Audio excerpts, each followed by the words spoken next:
The Odell situation's interesting. I talked about this on my show.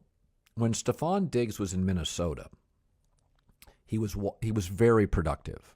Now he's been better in Buffalo, but that's because Josh Allen is considered a more elite quarterback talent than Kirk Cousins.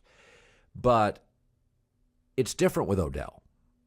Odell had very little success in Cleveland and now has immediate success with the Rams. You could say that's an indictment of Stefanski. But it generally falls on quarterbacks. That's just what we do, and that's how the narratives get spun.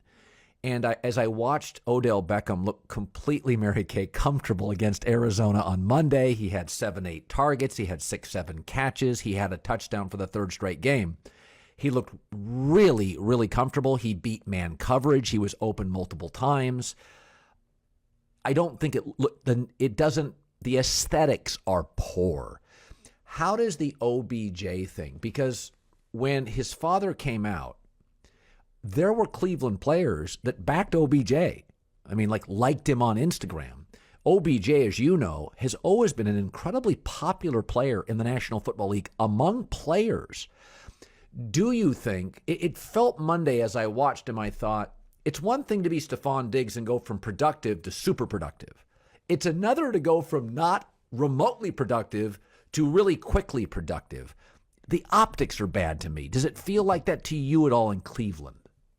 Well, it was just a bad fit. It was just bad karma and a bad fit almost from the start, right? He didn't want to come here. He didn't want to be traded. He felt that Dave Gettleman sent him here to die. We know that. The one thing he had going for him coming here was that his best friend Jarvis was here, and they talked a good game about wanting to win a Super Bowl together here. But it just wasn't good right from the start. He did not want to come here for the offseason program in his first year. Baker and Odell did not practice together that whole entire offseason. That did not help matters at all. But Odell had to wrap his brain around leaving New York and coming to Cleveland, leaving all of his friends, really good friends, Saquon and Sterling and everybody, and leaving the city of New York to come to Cleveland, right? I mean, think about that. That was very, very difficult on him emotionally. And it took such a toll on him that he was not himself for a long time that whole first year. Then he lands in, Freddie Kitchens' world. I mean, it was just so dysfunctional. Yes. I mean, it was completely dysfunctional. The quarterback room was over there. The receiver room was over here. And I mean, it was not a fit. But they got through it, Jarvis and Odell, they got through that weird year and they all worked through it. And then when Kevin Stefanski came in, he made the very smart move of making Odell Beckham Jr. feel special, feel valued, let him know that, we are going to do everything we can to get the ball in your hands, and we know what you are, and things are going to change. And they really did try to do that. They did try to do that, but there was still that's when Baker Mayfield didn't really know the offense yet. Kevin Stefanski didn't really know how to use him correctly in the beginning of the season. And it still just wasn't a fit. And that's when, Odell suffered the torn ACL. So once again, it was just, bad, negative sort of vibes going on with Odell and Cleveland. And he really tried. He really tried, because there were some really good things here. I mean, the players are amazing. There's a lot of really good guys on the team. Odell would take those young guys under his wing, teach them everything that he knew. Like you said, Odell is very popular in the locker room. Oh, yes. I mean, he's hard to beat in the locker room. He gives these guys headphones and Nike, cleats and shoes and sneakers. And, he really is, he's a gym rat guy's guy, player's player. He's fun to be around. He dances at practice, gets everybody going. So it certainly wasn't like players did not like Odell. It just didn't go well. It just did not go well. The ACL, I mean, who knows how that season would have gone? Maybe it would have gotten better, maybe not. But that wipes him out for that season.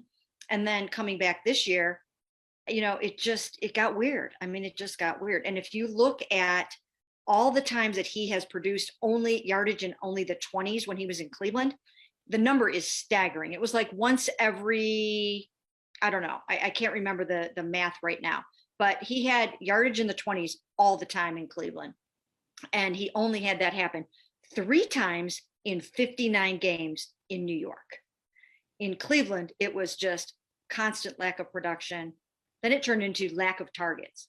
And I went to the Chargers game, and I watched him after the game, and he had a lot of friends there.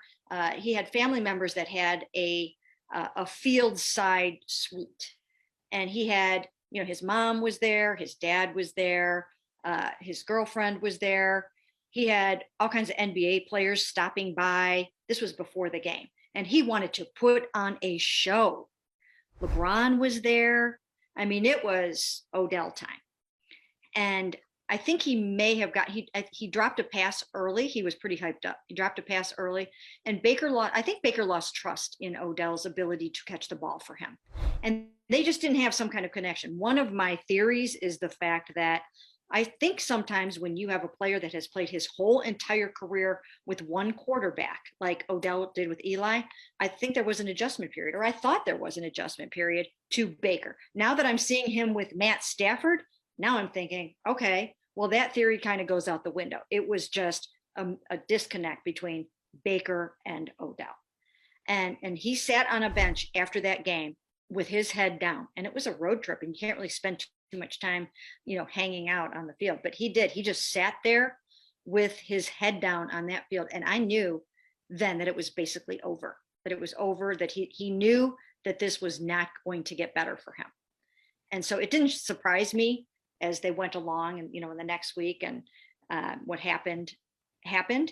But it just, and the other thing real quick is that these two tried to make it work this off season.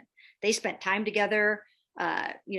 Baker's wife got to know Odell's girlfriend. Odell did things he usually doesn't do in the offseason, like go to Austin, Texas for Camp Mayfield. I mean, that's not Odell. I mean, he's usually all over the country, but he did it, and he tried, and Baker tried. Odell also went out to Montana with, Baker and Jarvis and Austin Hooper and just a couple of guys, and on Memorial Day weekend before the season. So they made an effort to develop this relationship, and it just didn't work on the field. And now I think you can see that Odell is the amazing receiver that we thought he was. He is still that.